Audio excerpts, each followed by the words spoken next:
കഴിഞ്ഞ 3 വർഷമായി കൊടുക്കുന്നുണ്ട്. അങ്ങനെയെങ്കിൽ 5 ലക്ഷത്തിൽ നിങ്ങൾ ആരംഭിക്കുക. സർക്കാരിന്റെ സാമ്പത്തിക സ്ഥിതി ഉണ്ടാകുന്നതിനനുസരിച്ച് ഞങ്ങൾക്ക് വർദ്ധിപ്പിച്ച് തന്നാൽ മതി.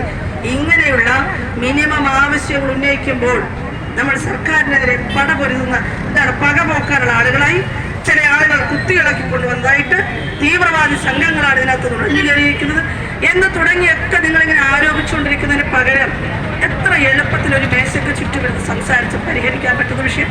മറ്റൊന്നുണ്ട്, നമ്മളിവിടെ പൊരി വെയിലത്തിരിക്കുമ്പോഴാണ് ഇവിടെ PSC ചെയർമാൻമാർക്കും അംഗങ്ങൾക്കും വലിയ തുക അനുവദിച്ചു കൊടുത്തത് എന്ന് പറഞ്ഞാൽ നമ്മളോടുള്ള വെല്ലുവിളിയാണ്. ഖജനാവിൽ പണമുണ്ട്, പക്ഷെ നിങ്ങൾക്ക് തരില്ല.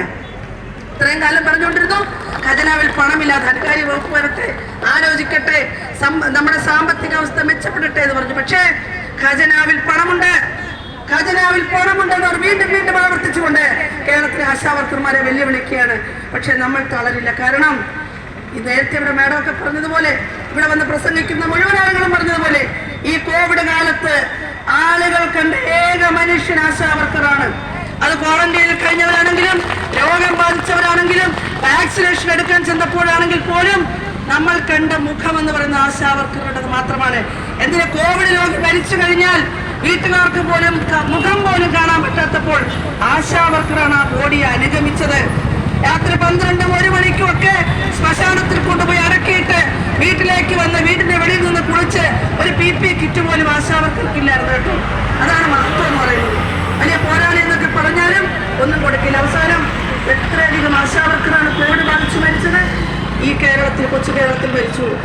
വാനോളം പ്രശംസിച്ചു, വലിയ വലിയ അവാർഡുകൾ നമ്മുടെ മന്ത്രിമാർ പോയി വാങ്ങിക്കൊണ്ടുവന്നു. പക്ഷേ ഒരു പരിഗണനയും നമുക്കില്ല.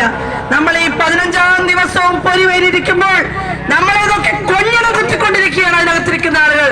അതുകൊണ്ട് പ്രിയമുള്ളവരെ, നമ്മൾ ഉന്നയിച്ചിരിക്കുന്ന ഡിമാൻഡ് ന്യായമാണ്.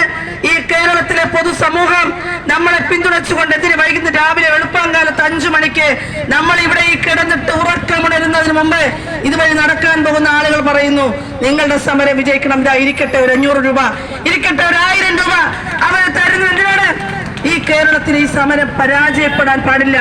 നിങ്ങളുടെ കയ്യിൽ പണമില്ലാത്തത് കൊണ്ട് ഇപ്പോഴും ഓർക്കണം, 3 മാസത്തെ കുടിശ്ശികയിൽ 1 മാസത്തേതാണ് തന്നിരിക്കുന്നത്. നമ്മുടെ പൊരിവേൽ ഈ ഇത്രയും ദിവസം ഇരുന്നിട്ടും 1 മാസത്തെ കുടിശ്ശിക, അതും 7000 ഇല്ല കേട്ടോ, 6100, 4200 ഇതൊക്കെ ഉള്ളൂ.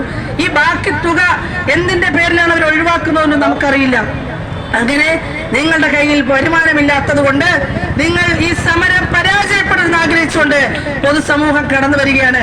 ഇന്നിവിടെ ഒരു PHC ആശാവർക്കർമാർ വന്നു. അവരുടെ പുല്ലുവിട, അവരുടെ 10000 രൂപ കളക്ട് ഉണ്ട്. എവിടെന്നറിയോ?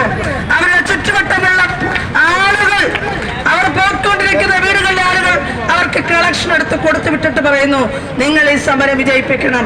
അതുകൊണ്ട് ഇത് പൊതുസമൂഹം ഏറ്റെടുത്തു കഴിഞ്ഞു. എല്ലാ മേഖലയിലും രാഷ്ട്രീയക്കാർ, സംഘടനാ നേതാക്കൾ, സാമുദായിക നേതാക്കൾ തുടങ്ങി ഇന്നിപ്പോൾ കലാരംഗത്ത് പ്രവർത്തിക്കുന്ന ആളുകൾ പോലും നമ്മുടെ ഈ സമരത്തിലേക്ക് കടന്നു വന്നിരിക്കുകയാണ്.